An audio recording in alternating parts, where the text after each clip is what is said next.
അസ്സലാമു അലൈക്കും വറഹ്മത്തുള്ളാഹി വബറകാതുഹു. പ്രിയപ്പെട്ട വിദ്യാർത്ഥികളെ, ഇനി നമ്മൾ ഏഴാമത്തെ പാഠത്തിൻ്റെ തദ്രീബാത്താണ്. 9ാം ക്ലാസ്സിലെ ഫിഖ്ഹിലെ ഏഴാമത്തെ പാഠത്തിൻ്റെ തദ്രീബാത്താണ് ഇനി നാം നോക്കുന്നത്. ആദ്യമായി പറയുന്നത് നഖ്റഉ വനസ്തൗഇബുൽ മഅന. നമ്മൾ വായിക്കുന്നു, അർത്ഥം മനസ്സിലാക്കുന്നു. ആദ്യമായി കൊടുത്തത് മാ അസ്ഫല മിനൽ കഅബൈനി മിനൽ ഇസാരി ഫഫിന്നാർ.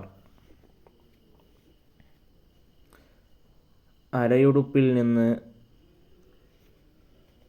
ഞെരിയാണിക്ക് താഴെ ഇറങ്ങിയത് അത് നരകത്തിലുള്ളതാണ്. അഥവാ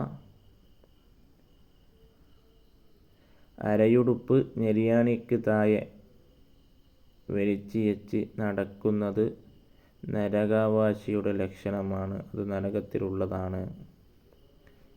ഇനി രണ്ടാമത്തേത് ഇൽബസുൽ ബയാദ. നിങ്ങൾ വെള്ള വസ്ത്രം ധരിക്കുക. ഫ ഇന്നഹ അത്ഹറു. തീർച്ചയായും ആ വെള്ള വസ്ത്രമാകുന്നത് ഏറ്റവും വൃത്തിയുള്ളതാണ്. വ അത്യബു. ഏറ്റവും നല്ലതാണ്. വ കഫിനു ഫീഹ മൗതാക്കും. നിങ്ങളിൽ നിന്ന് ആരെങ്കിലും മരണപ്പെട്ടാൽ ആ വെള്ള വസ്ത്രത്തിൽ തന്നെ അവരെ കഫൻ ചെയ്യുക. നിങ്ങൾ വെള്ള വസ്ത്രം ധരിക്കുക. വെള്ള വസ്ത്രം ഏറ്റവും വൃത്തിയുള്ളതും ഏറ്റവും നല്ലതുമാണ്. നിങ്ങളിൽ നിന്നാരെങ്കിലും മരണപ്പെട്ടാൽ ആ വെള്ള വസ്ത്രത്തിൽ കഫൻ ചെയ്യുകയും ചെയ്യുക. രണ്ടാമത്തത് നക്തശിഫുൽ ഇജാബ. നമ്മൾ ഉത്തരം കണ്ടെത്തുന്നു. ചോദ്യങ്ങളാണ്, ഇതിൻ്റെ ആൻസർ പാഠത്തുനിന്ന് നമ്മൾ കണ്ടെത്തണം. ബയ്യിൻ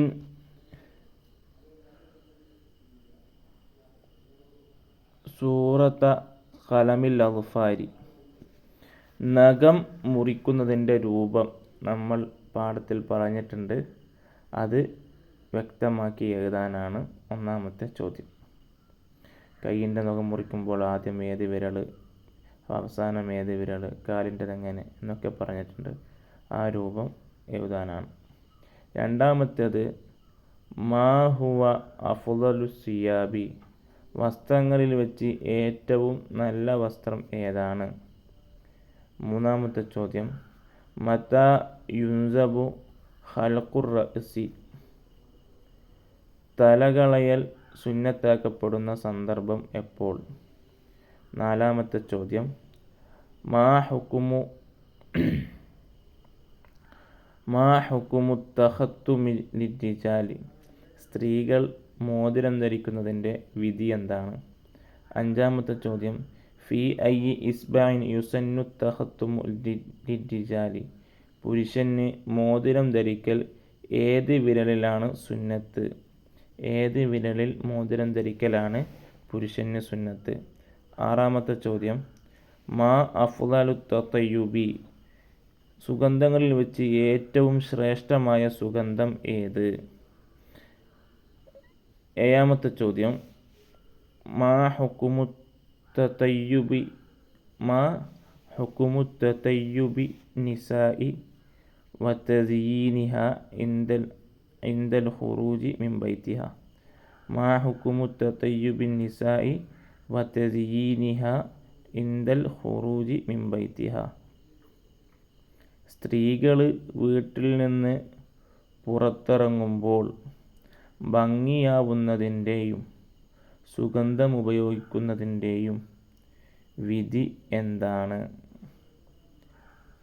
എട്ടാമത്തെ ചോദ്യം മൽ ഖസഉ വമാ ഹുക്കുമുഹു. ഖസഇനെ കുറിച്ച് പറഞ്ഞിട്ട് മുടി മുറിക്കുന്നൊരു രൂപത്തെക്കുറിച്ചാണത്. അതെന്താണ് ഖസ എന്നാൽ? അത് ആ രീതിയിൽ മുടി മുറിക്കുന്നതിൻ്റെ വിധി എന്താണ്? ഇനി താഴെ കൊടുത്തത് നഖ്താറു മിനൽ ഖൗസൈനിൽ അഹ്കാമി സഹീഹ. ബ്രാക്കറ്റിൽ ധാരാളം വിധികൾ കൊടുത്തു.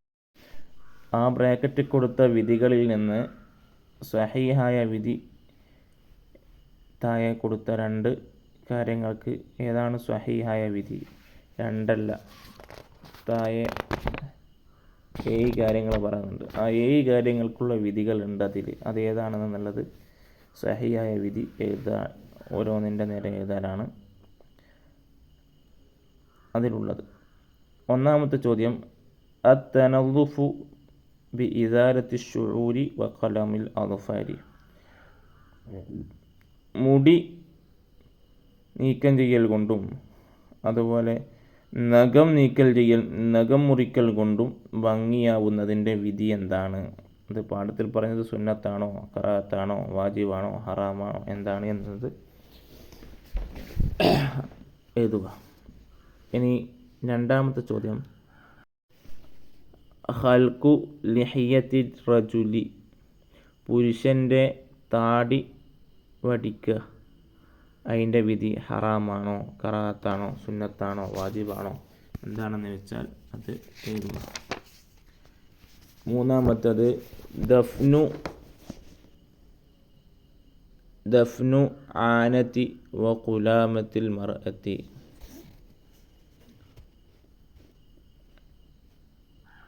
അഥവാ പുരുഷൻ്റെയും സ്ത്രീയുടെയും ഗുഹ്യ രോമങ്ങളും കക്ഷരോമങ്ങളും ഒക്കെ മറവ് ചെയ്യുന്നതിൻ്റെ വിധി എന്താണ്? പുരുഷൻ്റെ അല്ല, സ്ത്രീയുടെ കക്ഷരോമവും അതുപോലെ ശരീരത്തിൻ്റെ മുടികളും ഗുഹ്യ ഭാഗത്തുള്ള രോമങ്ങളൊക്കെ മറവ് ചെയ്യുക, അതിൻ്റെ വിധി എന്താണ്? ദഫ്നു ഷാരി റജുലി വ ഖുലാമത്തിഹി.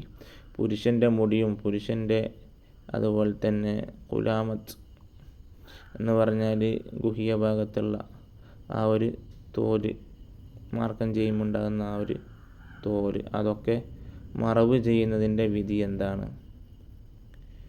ദഫ്നു ഷാരിൽ മർഅത്തി.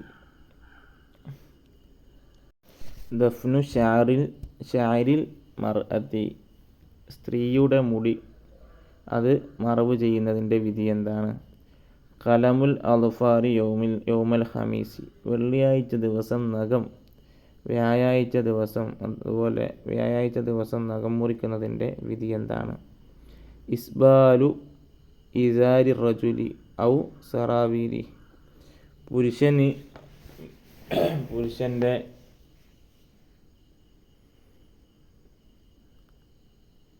അരയുടുപ്പും അതുപോലെ സറാവീലൊക്കെ നേർത്തിയിടുക, അതിൻ്റെ വിധി എന്താണ്? സതുറു ളറാഇഹിൽ അംബിയാഇ വൽ ഔലിയാഇ ബിൽ ഹരീരി. അംബിയാക്കളെയും ഔലിയാക്കളുടെയൊക്കെ മഖാമുകൾ പട്ടുകൊണ്ട് പുതക്കുക, അതിൻ്റെ വിധി എന്താണ്? മറക്കൽ, അതിൻ്റെ വിധി എന്താണ് എന്നാണ് 7ാമതായി ചോദിക്കുന്നത്. ഇനി ഹോംവർക്ക് ചെയ്യാനുണ്ട്. നുഇദു മഖാലത്തൻ അൻ അത്തനളുഫു വത്തസയ്യുനു ഫി മൻളൂരിൽ ഇസ്ലാം. ഇസ്ലാമിക കാഴ്ചപ്പാടിൽ ഭംഗിയാവലും അതുപോലെ വൃത്തിയാവലും, അതിനെക്കുറിച്ചിട്ട് ഭംഗി, വൃത്തി, ഈ 2 വിഷയങ്ങളെക്കുറിച്ചിട്ട് ഇസ്ലാമിക കാഴ്ചപ്പാട് എന്താണെന്ന് ഒരു പാരാഗ്രാഫ് അല്ലെങ്കിൽ ഒരു പേജ് എഴുതിക്കൊണ്ടുവരാം. ഇതാണ് നമുക്ക് 6ാമത്തെ പാഠത്തിൽ ചെയ്യാനുള്ള വർക്കുകൾ. ഇൻഷാ അല്ലാഹ്.